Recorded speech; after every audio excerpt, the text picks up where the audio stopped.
Guys, welcome back to the channel. Sorry for not doing the video in a little while. But yeah, so today I am going to be reading some World War II diary entries that I wrote. So it's from the perspective of 5 different people. And I hope you enjoy it.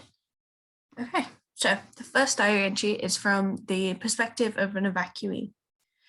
Dear Diary, it's Linda again. Yesterday was my 11th birthday, but it was the worst birthday ever. We were bombed again and had to spend the night in a bomb shelter. It was very scary and loud. I didn't sleep very well. James kept scaring me in the night. I think that he's scared as well, but doesn't want to show it. In the morning, a lady told us that we had to go to the countryside to get away from the danger. I was excited at first to be going away from the city, but then she said that Mummy had to stay behind. I was very sad at this and said I wasn't going. Mummy got very angry and said that I had to go. So we packed up my things and I had to dress in my smart Sunday clothes. James had to as well, which he didn't look. He looked quite upset at the fact that we were leaving. We had to walk to the strange train station because we don't have a car. It was very busy at the station with lots of children and parents saying goodbye. James and I were given a tag to put around our necks with our names on. It said we were going to Chichester. I've never been out of London before. The train ride was very long and boring. I sat and read my book the whole way. When we got there, a lady put us all in a line and brought us to a small building, and we had to stand there. James took my hand. I think he was nervous, so he was kind to me. Also, Mummy and Daddy aren't there, and since he's my older brother, he has to take care of me. Adults started coming into the building and choosing which children they liked. A large man came and examined James. But then the lady told him that we were siblings, so we had to go together. Then he left.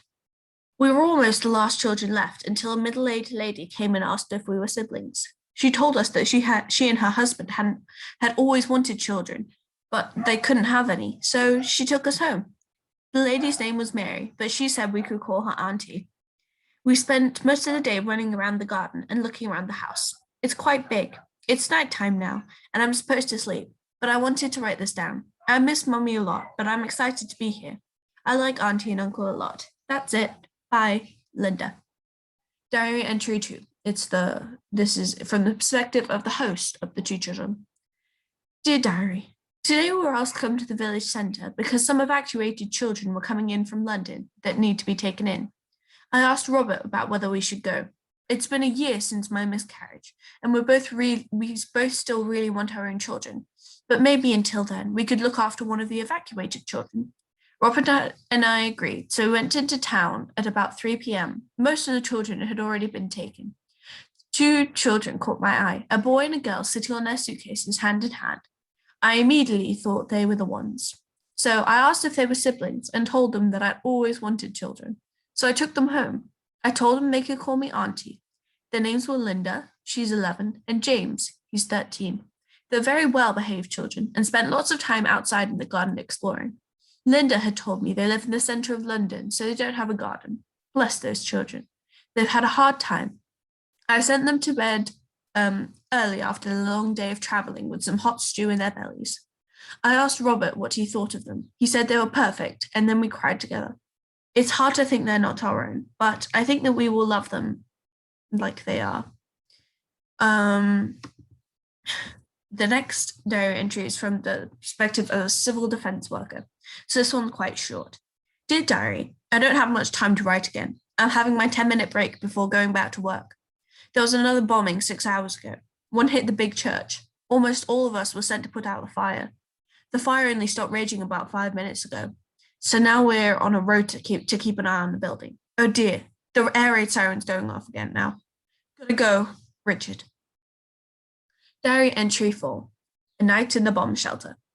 Diary. The air siren went off at about 9 p.m. last night.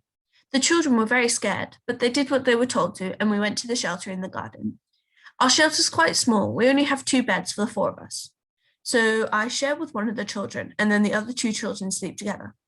I miss my husband, Charles, a lot. He was always so helpful, and when the children got scared, he would tell them stories to make them laugh.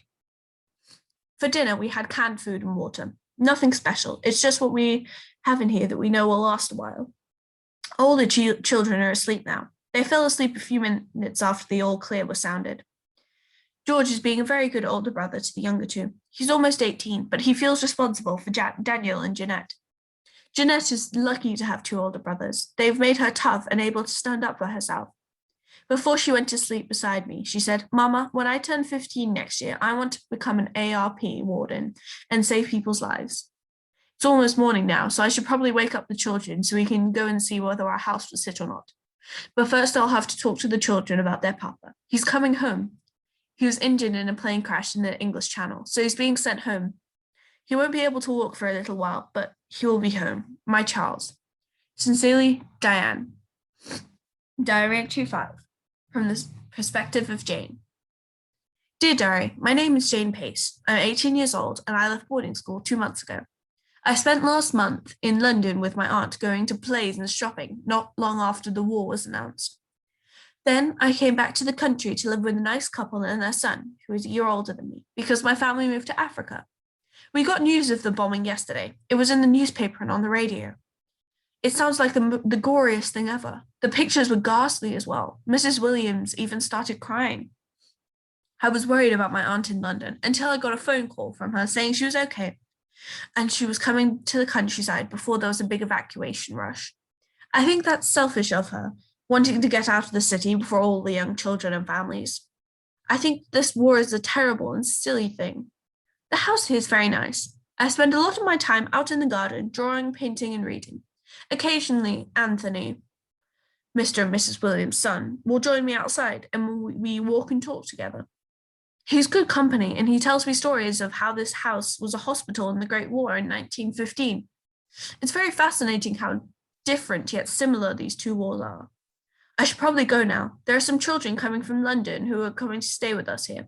Goodbye, Jane. That's it. I hope you liked it. Yeah, okay, see you next time. Bye.